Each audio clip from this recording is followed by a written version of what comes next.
आज आपण अ, त्याच्या त्याच्यावर निर्भर असणे ह्यावरती थोडस मनन करूया. त्यावर निर्भर राहणे.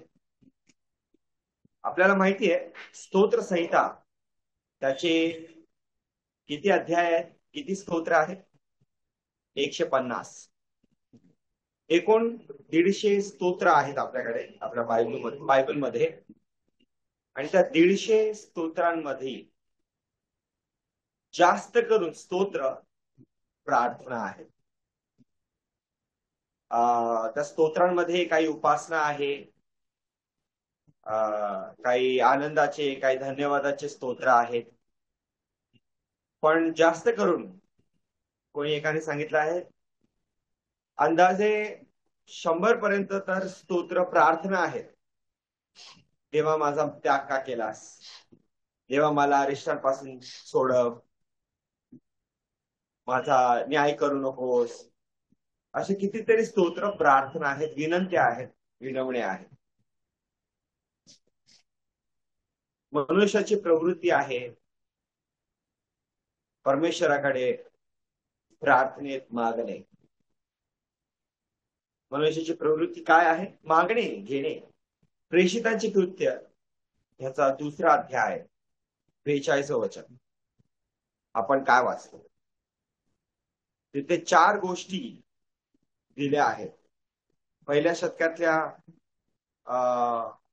मंडळात 4 गोष्टी प्रामुख्याने तत्पर होते. त्या 4 गोष्टीमध्ये ती म्हणजे ती प्रेषितांच्या शिक्षणात, संगतीत, भाकर मोडण्यात व प्रार्थना करण्यात तत्पर असत.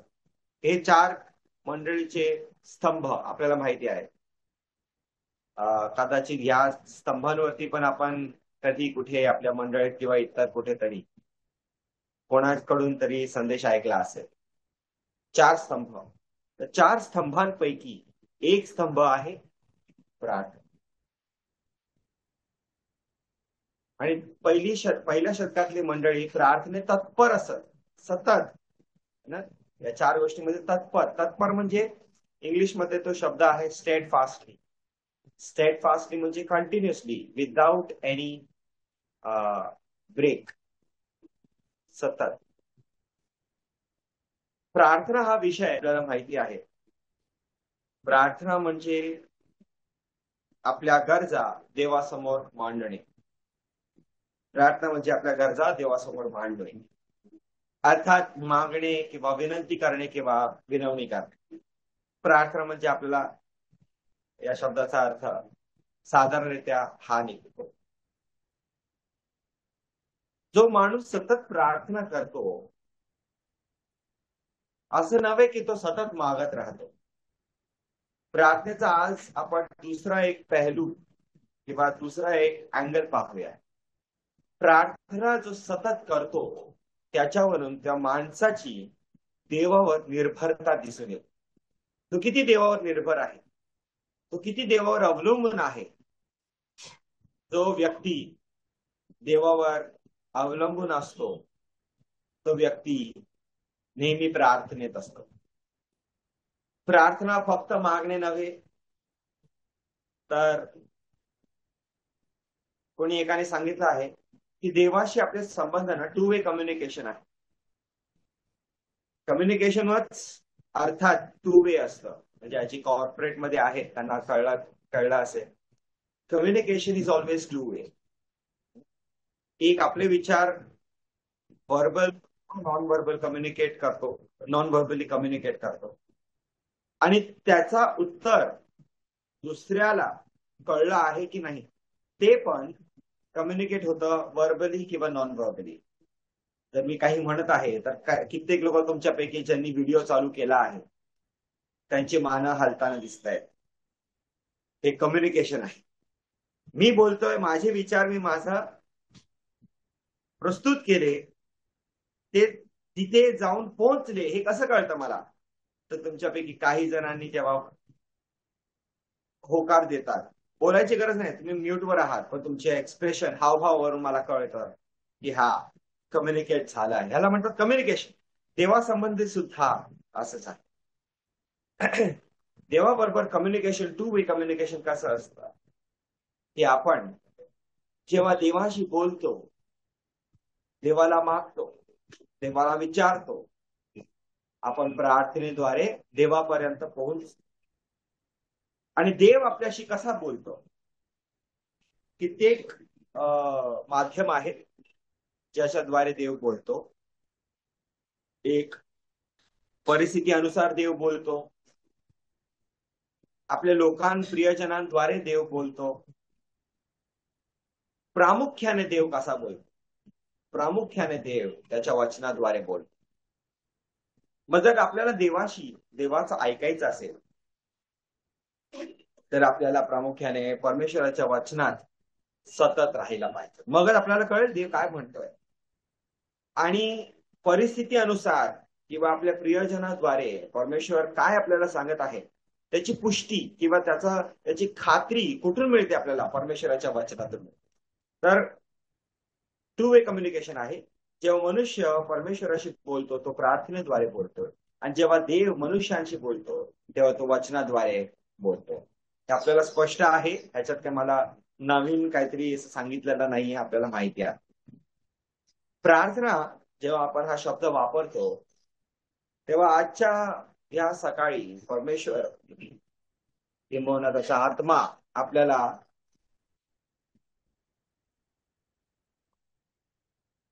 हे सुचवू पाहतो की प्रार्थना नेहमी मागणे किंवा विनंती नव्हे. कित्येक वेळेस आपण देवाशी बोलतो, प्रार्थनेद्वारे बोलतो. मला आठवत आहे दिल्ली ग्रेस असेंब्लीवरून एक बंधूजन आलेले फोर्टला, केशव म्हणून. आणि ते फोर्ट असेंब्लीमध्ये रॉबी अंकल बरोबर राहायचे. पूर्वी रॉबी अँड्रूज करून एक अंकल होते, त्यांच्या बरोबर राहायचे. आणि एकदा संडेला आमचं बोलणं झालं तेव्हा आम्ही प्रार्थनेचा विषय काढला आणि केशव भैया बोलतो आम्ही. आणि त्या ब्रदरने एक साक्ष दिली रॉबी अंकल बरोबर. ते म्हणायचे, ब्रदर मैं उनके साथ बैठता था प्रार्थना करने, तो उनकी प्रार्थना मैंने सुनी, वो प्रार्थना नहीं थी. बोला तो क्या था? ब्रदर वो परमेश्वर से बातें करते, जैसे बैठ के ऐसा लगता था कि परमेश्वर उनके सामने बैठा है और वो वार्तालाप चल रहा है. आणि प्रार्थना अशी की प्रभू तुला माहितीये हा मुलगा असा आहे, हे असा आहे, आमच्या मंडळीत प्रॉब्लेम अशी आहे, प्रभू तुला माहितीये. म्हणजे ते प्रार्थनाच नव्हे, काय संबंध असतील. कित्येक वेळेस मी अनुशी बोलत असताना बोलतो की आपले असे संबंध कधी जुळतील अनु? जेव्हा मी जसा अनु तुझ्याशी बोलत आहे तसा मी देवाशी बोलले आणि देव माझ्याशी संभाषण मोशेबद्दल असं अशी साक्ष होते. देवाशी बोलला, अब्राहम देवाशी बोलला, हनोक देवाबरोबर चालला, तो नव्हताच. कधी होईल आपल्या जीवनात असं? मला फार अनु आणि आम्ही फार आतुरतेने परमेश्वराकडे प्रार्थना करतो, प्रभू आमचे असे संबंध असतात. फक्त तुझ्याकडे औपचारिकरित्या प्रभू आम्हाला असं असं आहे आम्हाला दे आणि झाली प्रार्थना नाही, संभाषण. हे संभाषण झालं पाहिजे. तर आज आपण काही मुद्दे पाहूया किंवा काही व्यक्त्यांना पाहूया की ते प्रार्थनेद्वारे परमेश्वरावर कसे निर्भर होते, कसे अवलंबून होते.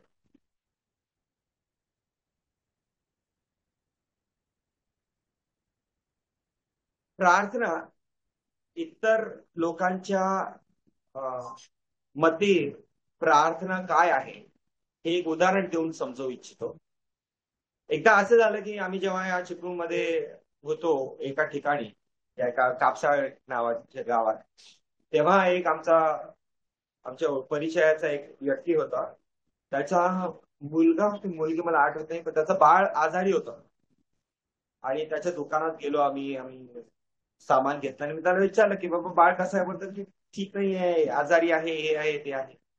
विचारपूस केली आणि निघताना मग मी म्हटलं की भाऊ आम्ही प्रार्थना करू आणि तुमचं बाळ लवकरच बरं होईल. ते पटकन असं बोललं, नाही प्रार्थनेची गरज नाही तेवढी, आता काही गरज नाही, ती फार सुधारली आहे. आणि प्रार्थनेची काही गरज नाही. त्याला एकदम ऑकवर्ड वाटलं. प्रार्थना, लोकांना प्रार्थना म्हणजे शेवटचा उपाय, लास्ट रिसॉर्ट. काही गोष्टी आपण आपल्या हाताने सांभाळू शकतो. जर आपल्या हाताच्या बाहेर गेलं मग आपण प्रार्थना करू, अशा लोकांची समज आहे. त्या व्यक्तीने पण नाही नाही आता औषध पाणी चालू आहे, माझं बाळ बरं होत आहे, प्रार्थना का करताय? कारण लोकांच्या मनात प्रार्थना हे म्हणजे बापरे लास्ट रिसॉर्ट, शेवटचा उपाय, काहीच होत नाही मग देवाकडे जायचा नाही का. डॉक्टर पण म्हणतो ना कि अब आप प्रार्थना, अब सब ऊपर वाले के हाथ में, अब सब ऊपर वाले के हाथ में, अब कब? जब मेरा सीजर्स नाइफ नहीं काम करता, मेरा इंजेक्शन नहीं काम करता, तब ऊपर वाले के हाथ में. प्रार्थना आणि परमेश्वरावरती अवलंबून राहणे हे नेहमी शेवटचा उपाय दुनियात असतं. आपल्या जीवनात पण असंच आहे का? आपण सुद्धा प्रार्थना कधी करतो? परीक्षा तोंडाशी आल्यावर प्रार्थना करतो का? फक्त लग्नाचा विषय आला की मग प्रार्थना चालू करतो?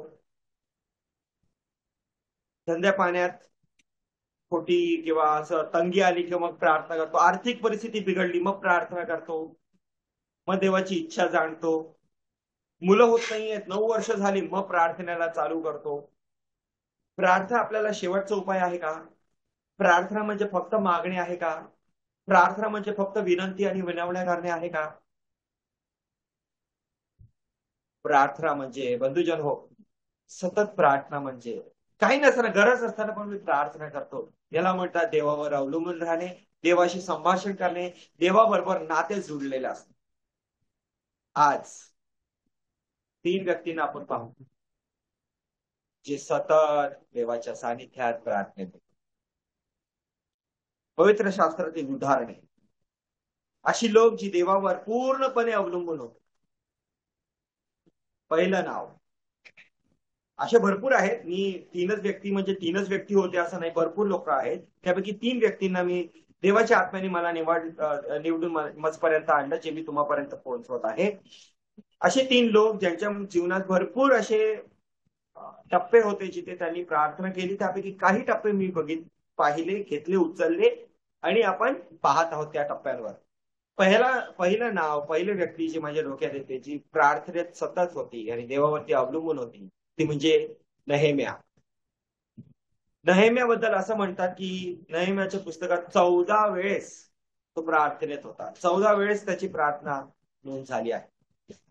त्यापैकी मी काही प्रार्थना पाहिली आणि घेतली आहे. नहेम्या, तर आपल्याला कळलं प्रार्थना फक्त मागणे, फक्त विनंती करणे नव्हे. प्रार्थना म्हणजे परमेश्वरावरती अवलंबून राहणे. प्रार्थना म्हणजे सतत देवाबरोबर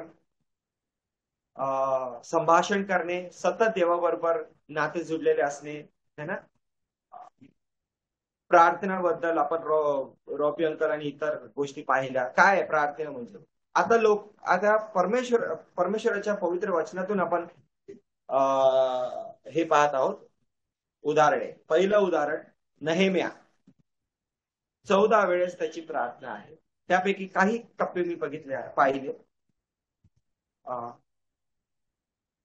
पहिला अध्याय आणि 4थ्या वचनामध्ये, नहेम्या पहिला अध्याय आणि 4थ्या वचनामध्ये आपण पाहतो की नहेम्या आपल्या आप्तइष्टांचे किंवा प्रियजनांचे किंवा लोकांबद्दल विचारपूस करतो. आणि विचारपूस करत असता 4थ्या वचनामध्ये त्याला काय बातमी येते? फार वाईट बातमी येते की परिस्थिती वाईट आहे. आपण वचन वाचूया. हे 3ऱ्या वचनामध्ये आहे की ते दुर्दशेत आहे, यरुशलेमाचे तटही पडलेली आहेत. 4थ्या वचनामध्ये ते ऐकून त्याची प्रतिक्रिया बघूया. हे ऐकताच मी खाली बसून रडू लागलो आणि बरेच दिवसापर्यंत विलाप करीत राहिलो. मी उपास करून स्वर्गीयच्या देवाची प्रार्थना केली.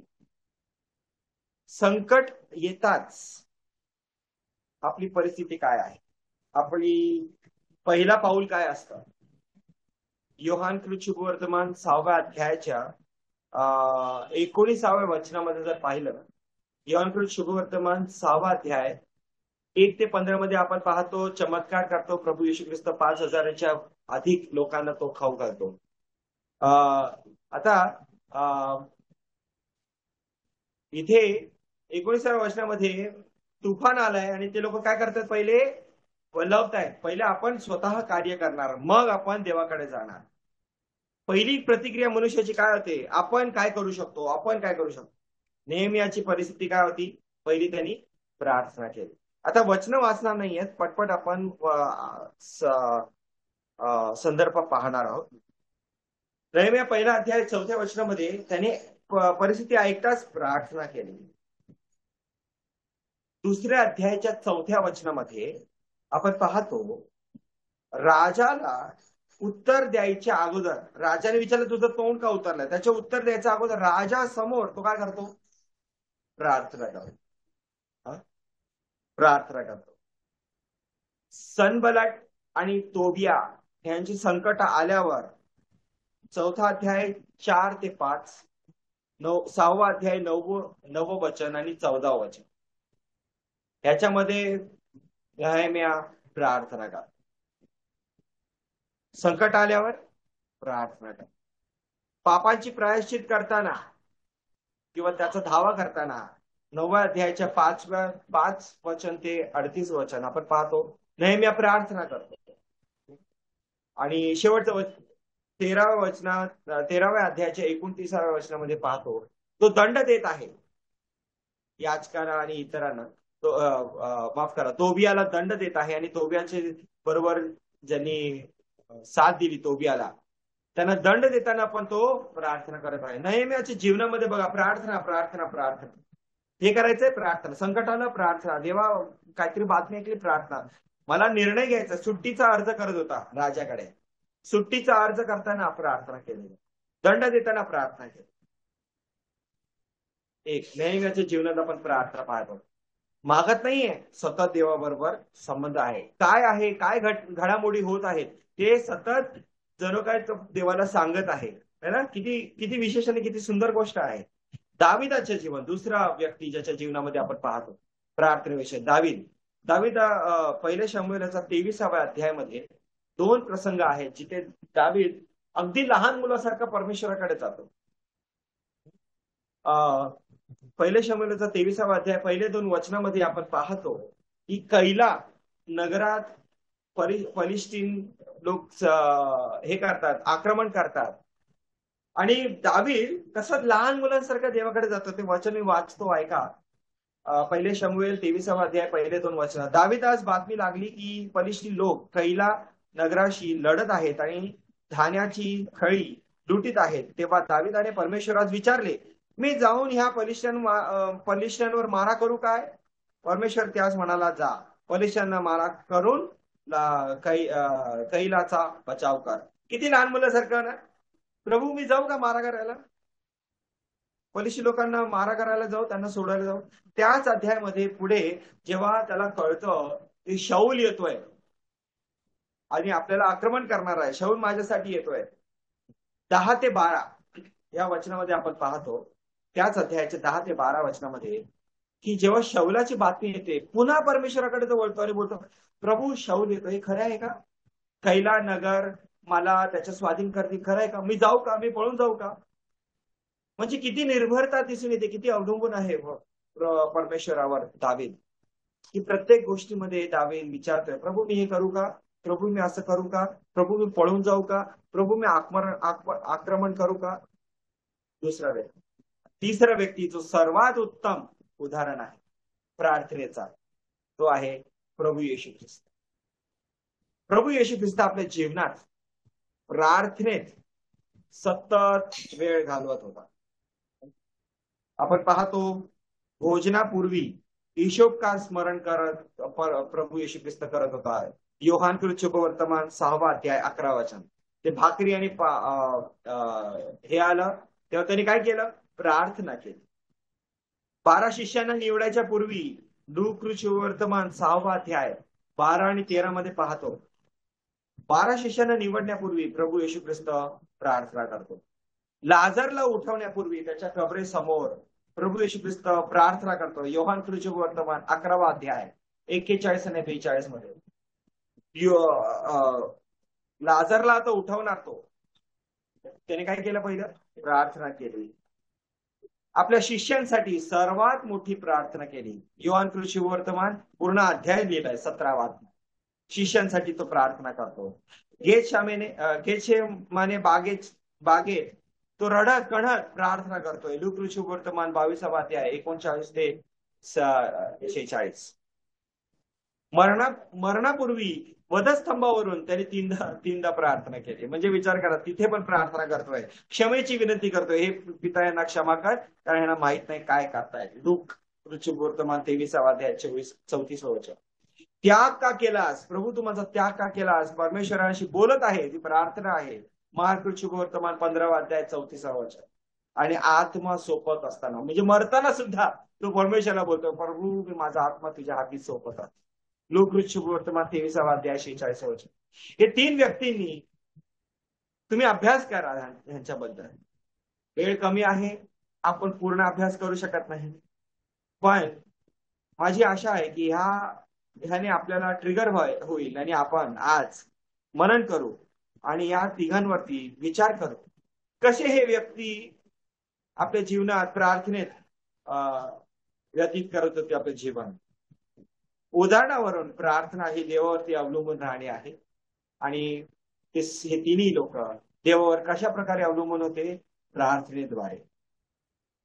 प्रभू येशू स्वतः देवावर अगदी अवलंबून होता, प्रत्येक गोष्टीत प्रार्थना. सारांश करूया. आणि मला कसं कळेल देवाची इच्छा? कित्येक वेळेस म्हणतात ना आपण, मी प्रार्थना करतो पण मला कसं कळेल? कारण आपण प्रार्थना नेहमी शेवटच्या घटकेस करतो. जसं मी सुरुवातीला सांगितलं, आपल्याला सवयच नाही परमेश्वराची बरोबर संगती करण्याचा. मग शेवटच्या घटकेस आपण प्रार्थना करतो आणि आपण बोलतो मला का कळत नाहीये? प्रार्थना सतत टप्प्याटप्प्याने नेहमी असावी. प्रत्येक गोष्टीमध्ये प्रार्थना त्याच्यावरती निर्भर राहावं. आपण एक वचन वाचू आणि समाप्त करू. त्याच्या अगोदर एक लक्षात ठेवूया, 1 थेसलोनिकस पत्र 5 अध्याय आणि 17 वचनामध्ये लिहिलं आहे, निरंतर प्रार्थना करा. फक्त शेवटच्या टप्प्यात नाही, निरंतर प्रार्थना करूया. शेवटचं एक वचन वाचूया. योहान शुभवर्तमान 15 अध्याय 5 वचन. योहान 15:5 मध्ये लिहिलं आहे, मी वेल आहे, तुम्ही फाटे आहात. जो मजमध्ये राहतो आणि मी त्याचमध्ये राहतो तो पुष्कळ फळ देतो. कारण लक्षात घ्या, कारण मज पासून वेगळे असल्यास तुम्हाला काही करता येत नाही. प्रभू येशू ख्रिस्ताशिवाय आपल्याला काही करता येत नाही. आपली निर्भरता त्याच्यावर आहे आणि तो प्रार्थनेद्वारे आपण दाखवून देतो की आपण किती परमेश्वराबरोबर निर्भर आहोत. आजचा दिवस आपण याच्यावर मनन करूया आणि आपलं जीवन प्रार्थनेत व्यतीत करूया. फक्त मागणे नव्हे, त्याच्यावरती अवलंबून राहणे, घडामोडी त्याला सांगणे, त्याच्या निर्णयात त्याचा सहभागी त्याला करणे आणि त्याच्यावरती निर्भर राहून प्रार्थनेपूर्वक प्रत्येक गोष्टी आपण डिसाईड करूया, डिसिजन घेऊया.